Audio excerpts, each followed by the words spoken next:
در کنار بودی بمان، تو در قلبم بودی بمان، تو مرا میفهمیدی بمان، تو مرا میکردی بمان، فقط بمان،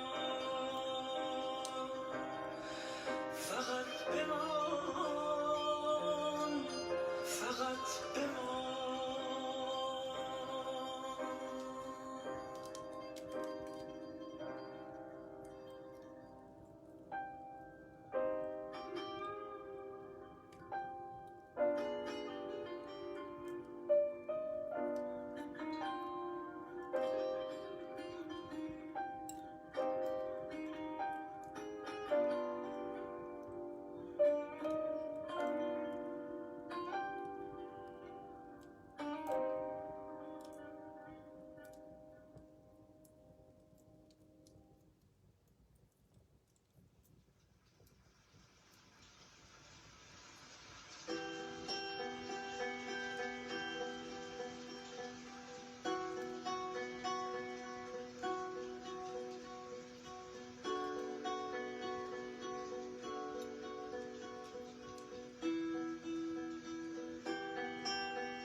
چشم دارم شب و هنگام که می گرید بر شاخ تو لاجن سایه ها رنگ سیاهی و زان دل خستگانت را صندوقی فراهم، تو را من چشم در راهم، تو را من چشم در راهم.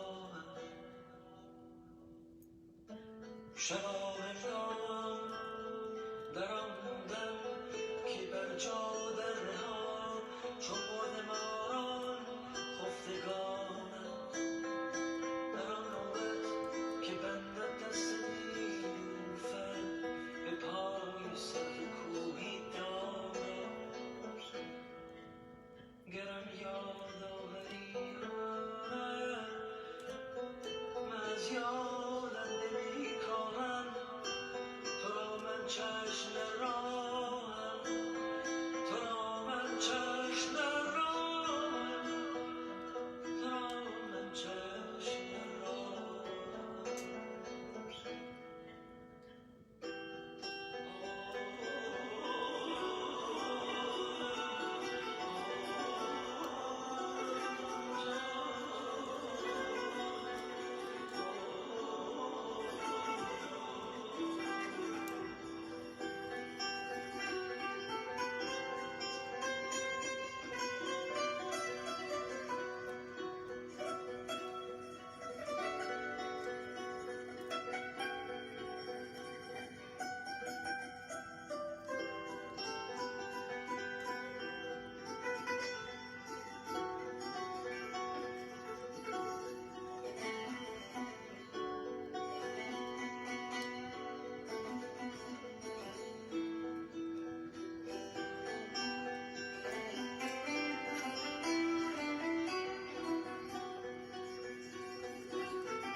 Good evening, everybody. I'm just going to get my secret drink. Good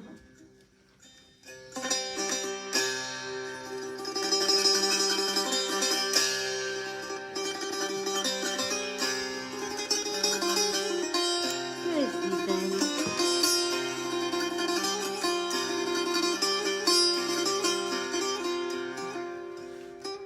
Okay, I'm just going to turn the music down.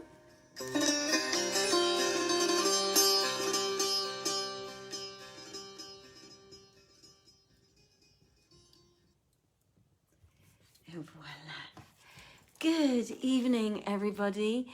Welcome to my hearth fire, and it's burning really beautifully right now, so we should catch that while we can. I'm just going to take a sip. Thank you very much for the likes already.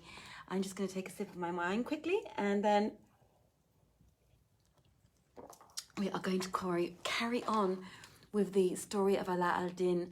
My name is Joanna Godwin-Seidl. I am the director of Vienna Theatre Project, and I am going to be your host this evening for the reading of 1001 Nights. Samantha always has her lovely cat who ends up being her prop and making the whole evening look very chilled and relaxed. Unfortunately, my dog is too big to sit on my chair, so I can't set it up that my dog is going to sit on my chair. But I do have the hearth fire, so that's something I guess, and I really hope you all enjoy the reading very much tonight. I'm just gonna, there we go, that's a bit better. And without further ado, I am going to start. So, when it was the 265th night, Scheherazade said, "It has reached me, O auspicious king, that Calamity Ahmad cried, 'O Ala al-Din, what is this deed thou hast done? The mercy of Allah be on him who said, Whoso trusteth thee, betray him not, e'en if thou be a traitor. Now the Caliph set thee in high place about him, and styled thee trusty and faithful. How then couldst thou deal thus with him and steal his goods? By the most great name of my father and chief," replied Ala al-Din, "I had no hand in this, nor did I such deed, nor know I who did it." Quoth Ahmad, "Of a surety, none did this but a manifest enemy, and whoso doth aught shall be requited for his deed. But, O Ala al-Din, thou canst sojourn no longer in Baghdad, for kings, O my son, may not pass from one thing to another, and when they go in quest of a man, longsome is his travail." "Whither shall I go, O my chief?" asked Ala al-Din, and he answered, "My son, I will bring thee to Alexandria, for it is a blessed place. Its threshold is green, and its sojourn is agreeable." And Ala al-Din rejoined, "I hear and I obey, O my chief." So Ahmad said to Hassan Shuman, "Be mindful, and when the Caliph asketh of me, say, he is gone touring about the provinces." Then, taking Ala al-Din, he went forth of Baghdad, and stayed not going till they came to the outlying vineyards and gardens, where they met two Jews of the Caliph's tax-gatherers riding on mules. Quoth Ahmad al-Danaf to these, "Give me the black male." And quoth they, "Why should we pay thee black mail?" Whereto he replied, "Because I am the watchman of this valley." So they gave him each 100 gold pieces, after which he slew them and took their mules, one of which he mounted, whilst Ala al-Din bestrode the other. Then they rode on till they came to the city of Ayas, and put up their beasts for the night of the Khan. And when morning dawned, Ala al-Din sold his own mule and committed that of Ahmad to the charge of the doorkeeper of the caravanserai, after which they took ship from Ayas port and sailed to Alexandria. Here they landed and walked up to the bazaar, and behold, there was a broker crying a shop and a chamber behind it for 950 dinars. Upon this, Ala al-Din bid 1,000, which the broker accepted, for the premises belonged to the treasury, and the seller handed over to him the keys, and the buyer opened the shop and found the inner parlour furnished with carpets and cushions. Moreover, he found there a storeroom full of sails and masts, cordage and seamen's chests, bags of beads and cowrie shells, stirrups, battle axes, maces, knives, scissors, and such matters, for the last owner of the shop had been a dealer in second-hand goods. So he took his seat in the shop, and Ahmad al-Danaf said to him, "O my son, the shop and the room and that which is therein are become thine.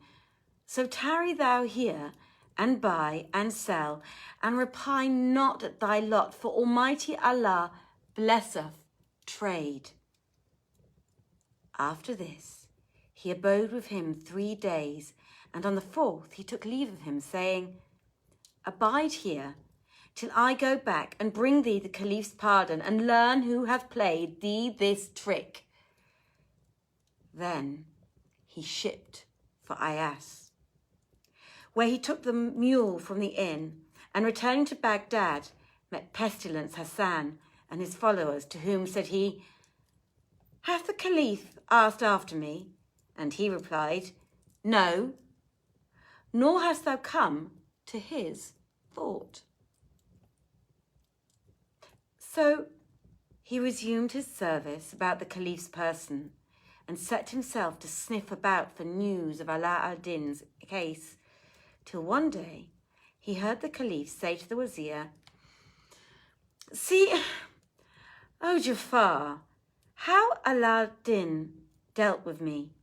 Replied the minister, "O Commander of the Faithful, thou hast requited him with hanging, and hath he not met with his reward?" Quoth he, "O Wazir, I have a mind to go down and see him hanging." And the Wazir answered, "Do what thou wilt, O Commander of the Faithful." So the Caliph, accompanied by Jafar, went down to the place of execution, and raising his eyes, saw the hanged man to be other than Ala al-Din Abu Al Shamat, surnamed the Trusty, and said, "O Wazir, this is not Ala al-Din." "How knowest thou that is not he?" asked the minister. The Caliph answered, "Ala al-Din was short, and this one is tall." Quoth Jafar, "Hanging stretcheth?" Quoth the Caliph, "Ala al-Din was fair, and this one's face is black." Said Jafar, "Knowest thou not, O Commander of the Faithful, that death is followed by blackness?" Then the Caliph bade take down the body from the gallows tree, and they found the names of the 2 sheikhs, Abu Bakr and Omar, written on its heels. Whereupon cried the Caliph, "O Wazir, Ala al-Din was a Sunnite, and this fellow is a rejecter, a Shia." He answered, "Glory be to Allah, who knoweth the hidden things, while we know not whether this was Ala al-Din or other than he." Then the Caliph bade bury the body, and they buried it, and Ala al-Din was forgotten as though he had never been. Such was his case. But as regards Habzalam Bazazar, the Emir Khalid's son, he ceased not to languish for love and longing till he died, and they joined him to the dust. And as for the young wife Jessamine, she accomplished the months of her pregnancy, and being taken with labour pains, gave birth to a boy child, liken unto the moon. And when her fellow slave girl said to her, "What wilt thou name him?" she answered, "Were his father well, he had named him, but now I will name him Aslan." She gave him suck for 2 successive years, then weaned him, and he crawled and he walked. Now, it so came to pass that one day, whilst his mother was busied with the service of the kitchen, the boy went out and, seeing the stairs, mounted to the guest chamber. And the Emir Khalid, who was sitting there, took him up into his lap and glorified his Lord for that which he had created and fashioned. Then, closely eyeing his face, the governor saw that he was the very likeness of all creatures to Ala al-Din Abu Al Shamat. Presently, his mother, Jessamine, sought for him, and finding him not, mounted to the guest chamber, where she saw the Emir seated with a child playing in his lap, for Allah had inclined his heart to the boy. And when the child espied his mother, he would have thrown himself upon her, but the Emir held him tight to his bosom and said to Jessamine, "Come hither, O damsel." So she came to him, when he said to her, "Whose son is this?" And she replied, "He is my son, and the fruit of my victuals." "And who is his father?" asked the Emir.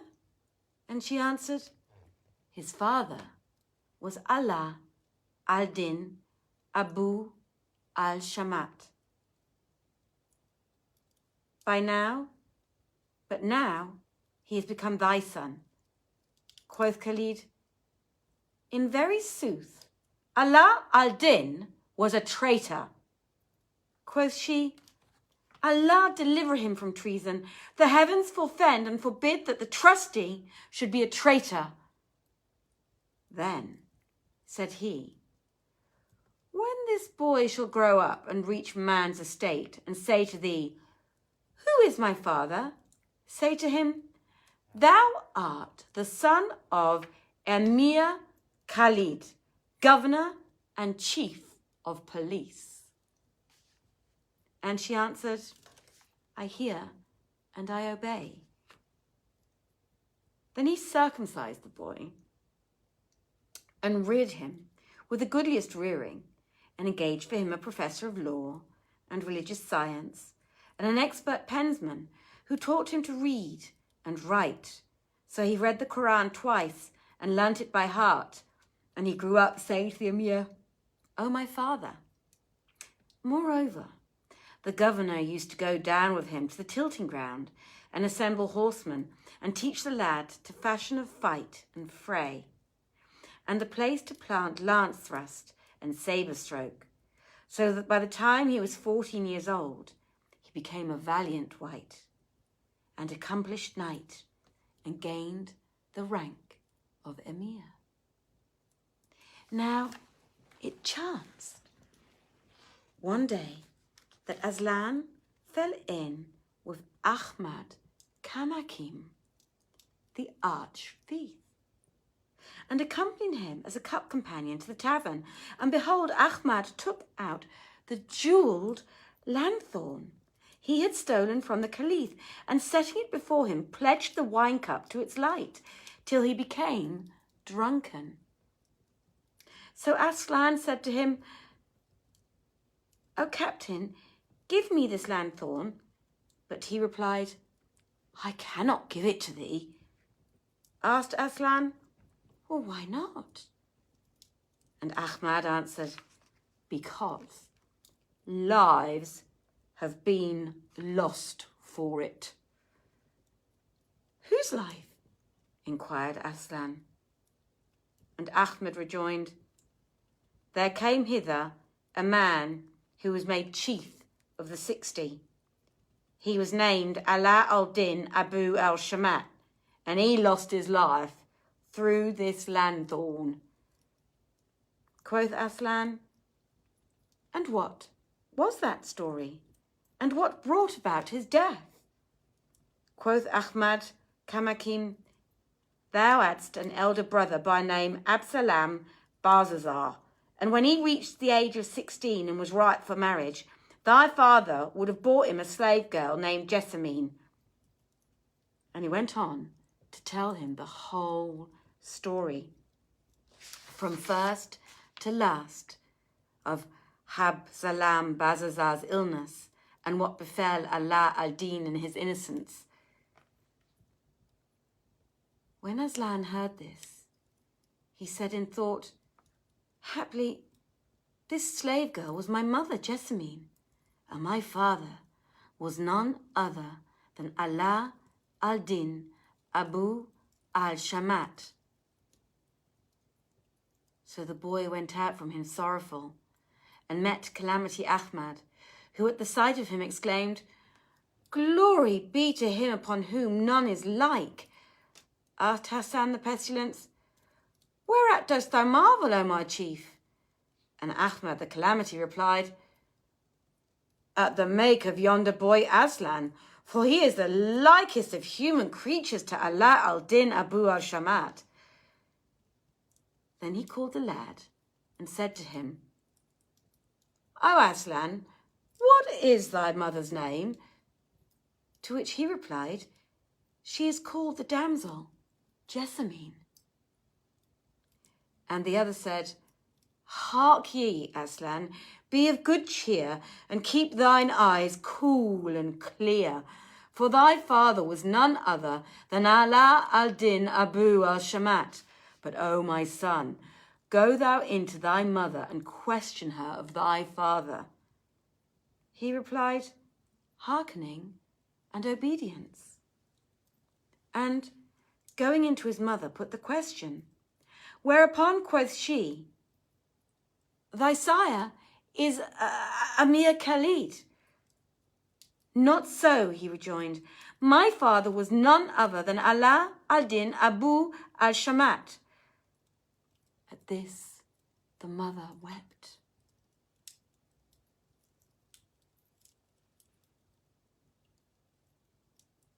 And said, "Who acquainted thee with this, O my son?" And he answered, "Ahmad al-Danaf, captain of the guard." So she told him the whole story. "O my son, the true hath prevailed, and the false hath failed. Know that Ala al-Din Abu Al Shamat was indeed thy sire, but it was none save the Amir Khalid who reared thee and adopted thee as his son. And now, O my child, when thou seest Ahmad al-Danaf the captain, do thou say to him, I conjure thee, by Allah, O my chief, take my blood revenge on the murder of my father, Ala al-Din Abu Al Shamat." So he went out from his mother. And Shahrazad perceived the dawn of day and ceased saying her permitted say.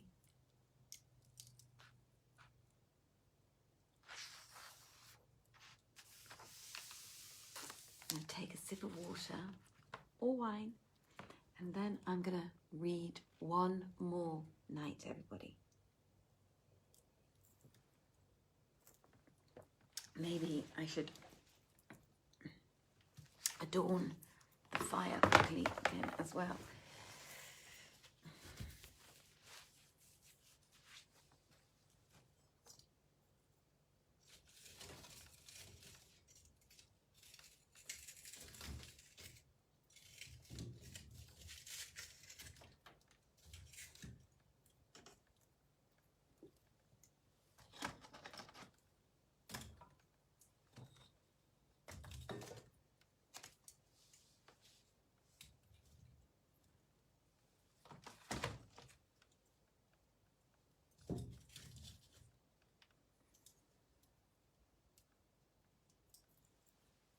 Why is it doing that?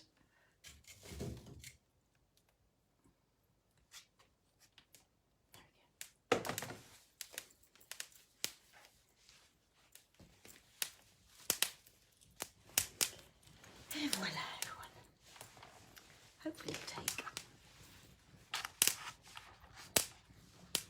So, now, when it was the 266th night, she said, "It has reached me, O auspicious king, that Aslan went out from his mother, and betaking himself to the calamity Ahmad, kissed his hand." Quoth the captain, "What aileth thee, O Aslan?" And quoth he, "I know now for certain that my father was Ali al-Din Abu Al Shamat, and I would have thee take my blood revenge on his murderer." He asked, "And who was thy father's murderer?" Whereto Aslan answered, "Ahmad Kamakin, the arch thief." "And who told you this?" inquired he. And Aslan rejoined, "I saw in his hand the jewelled lanthorn which was lost with the rest of the Caliph's gear, and I said to him, 'Give me this lanthorn,' but he refused, saying lives had been lost on account of this, and told me it was he who had broken into the palace and stolen the articles and deposited them in my father's house." Then said Ahmad al-Danif, "When thou seest the Emir Khalid, don his harness of war, say to him, 'Equip me like thyself and take me with thee.' Then do thou go forth and perform some feat of prowess before the commander of the faithful, and he will say to thee, 'Ask a boon of me, O Aslan.' And do thou make answer, 'I ask of thee this boon, that thou take my blood revenge on my father's murderer.' If he say, 'Thy father is yet alive, and is the Emir Khalid, the chief of the police,' answer thou, 'My father was Ali al-Din Abu Al Shamat, and the Emir Khalid hath a claim upon me only as the foster father who adopted me.' Then tell him all that passed between thee and Ahmad Kamakin, and say, 'O Prince of true believers, order him to be searched, and I will bring the lanthorn forth from his bosom.' Thereupon said Aslan to him, 'I hear and obey.' And returning to the Emir Khalid, found him making ready to repair the Caliph's cord, and said to him, 'I would fair have thee arm and harness me like thyself, and take me with thee to the divan.' So he equipped him and carried him thither. Then the Caliph sallied forth of Baghdad with his troops, and they pitched tents and pavilions without the city, whereupon the host divided into two parties, and forming ranks, fell to playing polo, one striking the ball with a maul and another striking it back to him. Now, there was among the troops a spy who had been hired to slay the Caliph. So he took the ball and smiting it with the bat, drove it straight to the Caliph's face. When behold, Aslan fended it off, and catching it, drove it back at him who smote it, so that it struck him between the shoulders and he fell to the ground. The Caliph exclaimed, Allah bless thee, O Aslan, and they all dismounted and sat on chairs.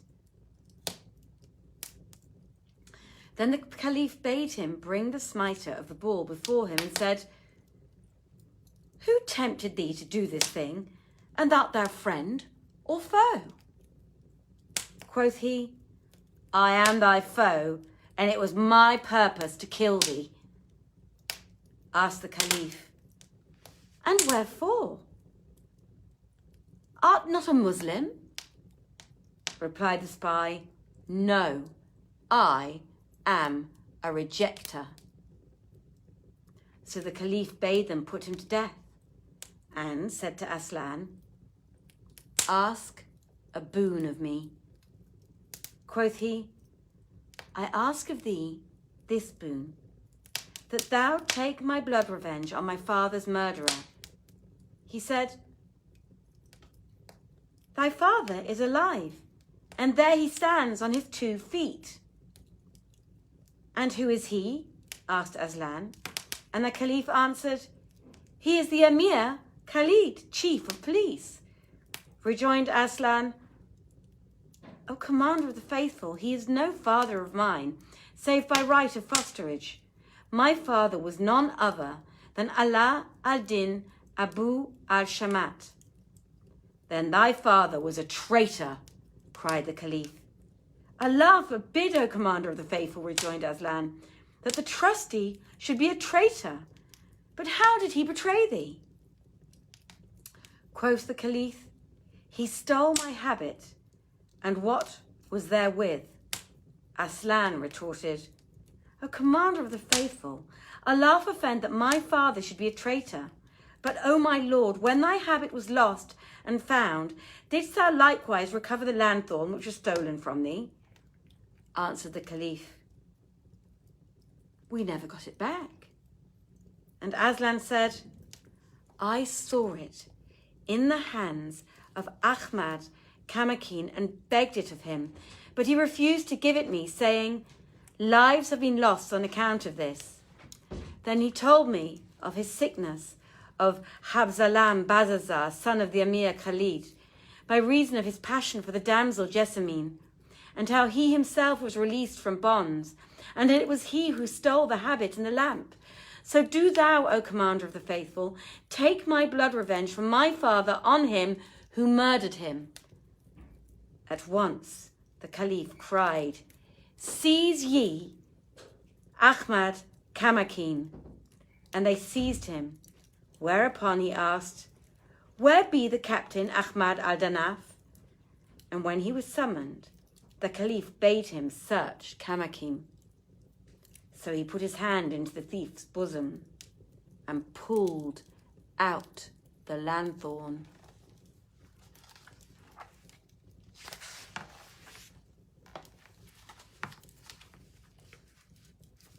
Said the Caliph, Come hither, thou traitor.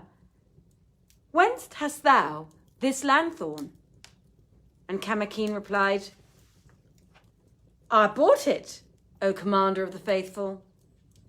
The Caliph rejoined, Who didst thou buy it from? Then they beat him till he owned that he had stolen the lanthorn, the habit, and the rest. And the Caliph said, What moved thee to do this thing, O traitor, and ruin Ala al-Din Abu Al Shamat, the trusty and faithful? Then he bade him lay hands on him and on the chief of police. But the chief said, O Commander of the Faithful, indeed I am unjustly treated. Thou badest me hang him, and I had no knowledge of this trick, for the plot was contrived between the old woman and Ahmad Kamakin and my wife. I crave thine intercession, O Aslan. So Aslan interceded for him with the Caliph, who said, "What have Allah done with this youngster's mother?" Answered Khalid, "She is with me." And the Caliph continued, "I command that thou order thy wife, dress her in her own clothes and ornaments, and restore her to her former degree, a lady of rank, who do thou remove the seals from Ala al-Din's house and give his son possession of his estates." "I hear and I obey," answered Khalid, and going forth, gave the order to his wife, who clad Jessamine in her own apparel, whilst he himself removed the seals from Ala al-Din's house and gave Aslan the keys. Then said the Caliph, "Ask a boon of me, O Aslan."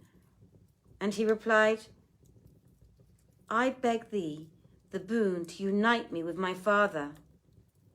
Whereat the Caliph wept and said,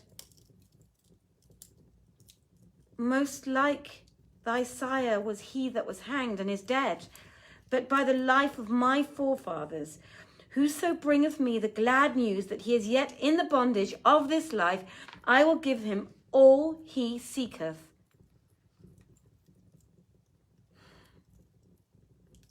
Then came forward Ahmad al-Danaf, and kissing the ground between his hands, said,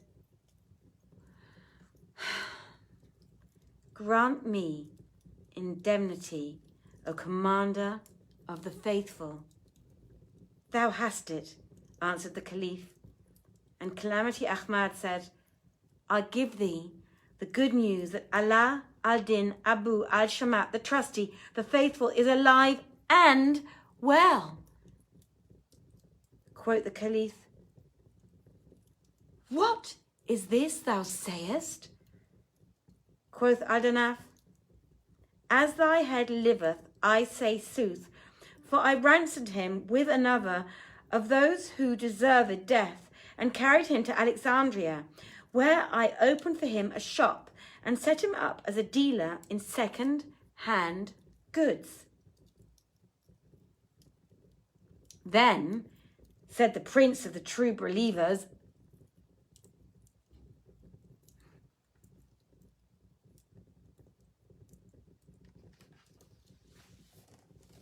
and Shahrazad perceived the dawn of day and ceased saying her permitted say.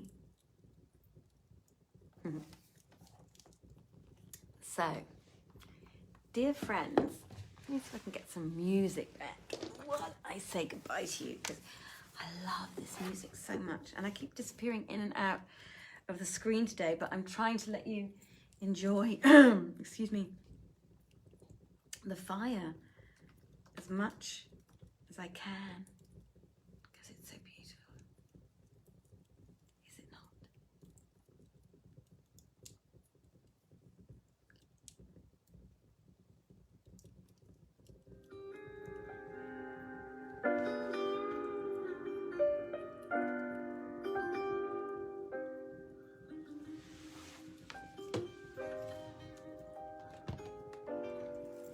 So this is the beautiful music of Kamyab Saderi.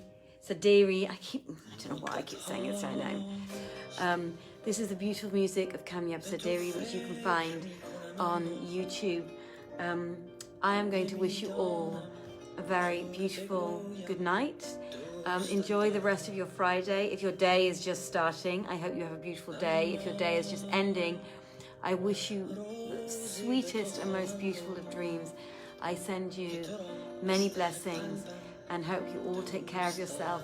Have a very beautiful weekend, and Saman will be back with you on Tuesday for the continuation of the stories of Ala al-Din and now his son Aslan. And I don't know whether you know this, but for any of you who have ever read C.S. Lewis, The Tales of Narnia, the lion in the Tales of Narnia, who is basically a portrayal of Jesus, is called Aslan. So he's the prophet Jesus in the Tales of Narnia. Everybody, a very beautiful good night. I hope you have a beautiful weekend. Take care of yourselves. Have a good time. Many blessings. And I wish you a very good night. Bye-bye. Take care.